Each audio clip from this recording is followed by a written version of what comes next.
Bonjour à tous, nouvelle vidéo, nouvelle leçon sur les coupes et sections. On est toujours dans l'apprentissage des bases du dessin technique.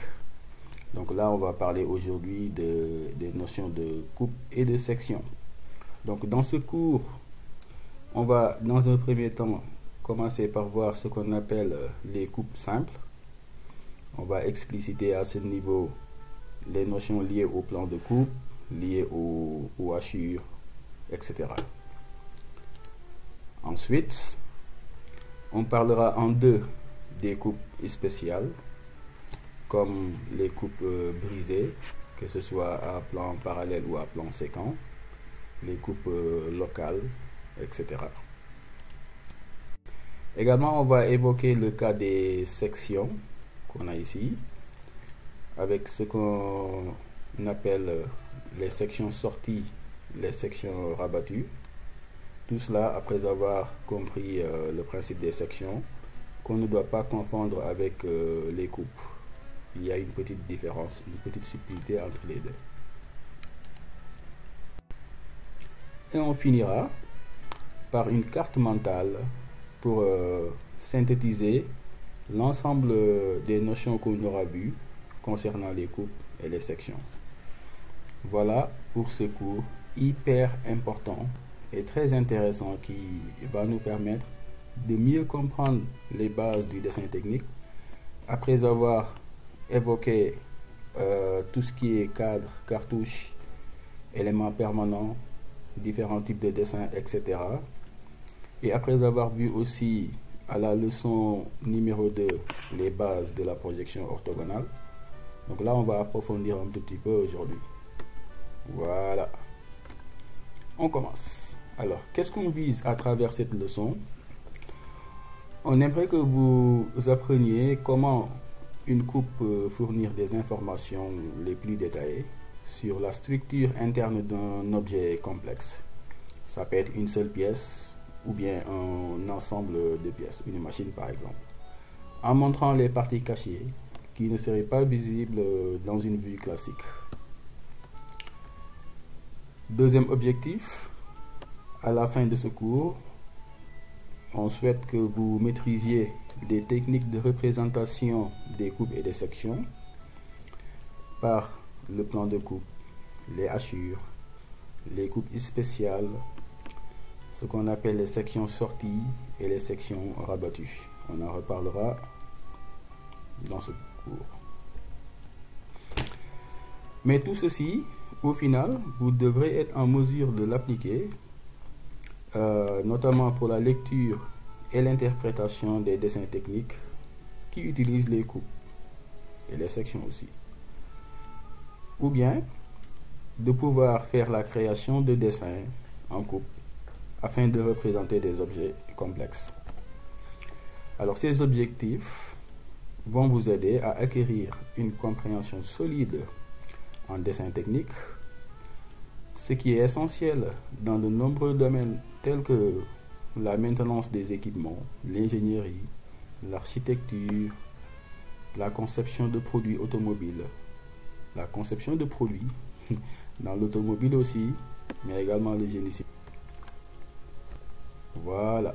Commençons donc par la première partie qui va évoquer le cas des coupes simples. Pourquoi la coupe? Pourquoi on coupe des pièces? Alors, prenons le cas d'une pièce mécanique ou bien d'un objet, ce qu'on a ici. Là, c'est le cas d'une pièce qui est moulée. Ça, c'est la pièce donc à représenter. En dessin technique, en dessin plan classique comme on a vu jusqu'à présent, pour représenter cette pièce là, si on regarde ici, on va avoir cette vue. Et si on regarde là, autrement dit, si on tourne cette pièce, on lui applique une rotation, un pivotement, voilà ce que nous avons. Ça, c'est le dessin en deux dimensions, en 2D de la pièce. Ce qu'on peut conclure dans ce type de représentation, c'est que les formes intérieures de la pièce, les trous que nous avons ici, sont représentés en traits interrompus courts ou bien traits interrompus fins. C'est ce qu'on a ici. Hein. Ça, par exemple, c'est l'ensemble trou plus lamage qui est représenté ici.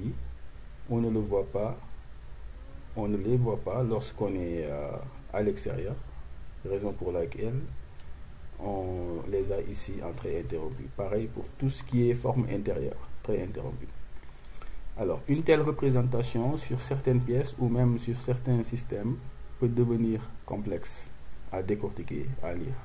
C'est la raison pour laquelle on adopte ce qu'on appelle les coupes.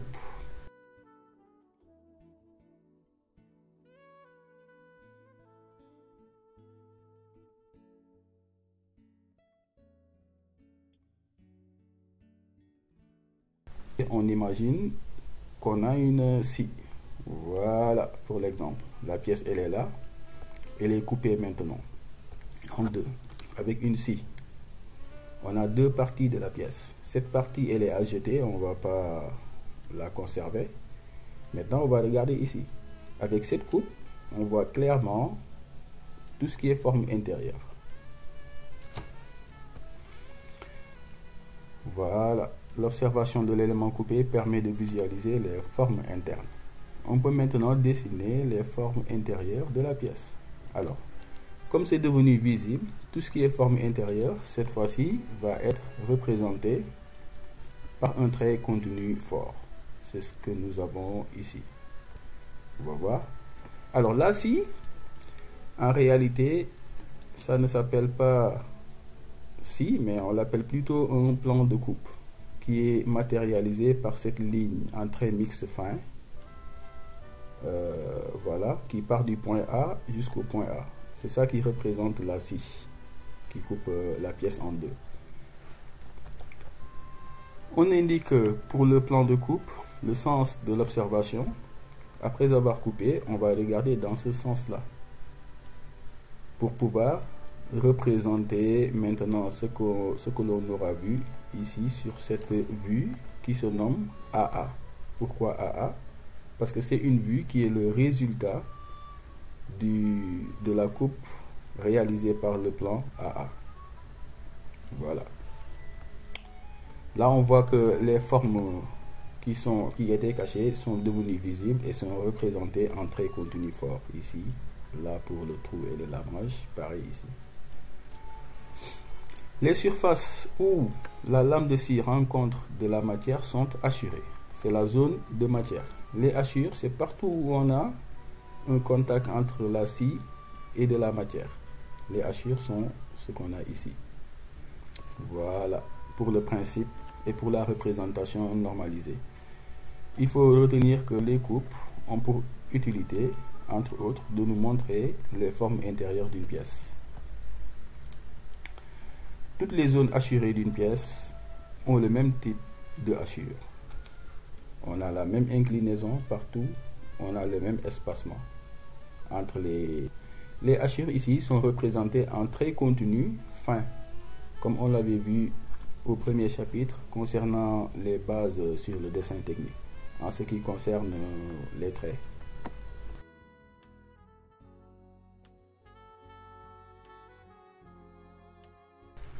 Alors, voyons un exemple ici avec un moteur qui est modélisé. Ça, c'est une version simplifiée d'un moteur de véhicule, un moteur thermique. Actuellement, l'ensemble n'est pas coupé, on ne peut pas voir ce qui est à l'intérieur. Maintenant, si on réalise une coupe ici, la partie qui est à l'intérieur, les différentes pièces, on peut les voir maintenant. On peut voir également les formes de toutes ces pièces. On n'est pas obligé de couper de cette façon-là. On peut changer la manière de couper. Voilà ici un autre exemple. On peut changer la position du plan de coupe pour avoir l'intérieur des pièces comme ça. Également, là aussi c'est une façon de faire des coupes. Voilà un autre plan de coupe ici. Et pourquoi pas celui-ci. ou bien même un quart. Alors ce type de vue, ça c'est ce qu'on appelle une vue écorchée, où on ne coupe qu'un quart du système pour voir certaines pièces qui sont à l'intérieur. Voilà, donc on peut faire plusieurs coupes. On peut utiliser plusieurs plans de coupe pour représenter l'intérieur des systèmes.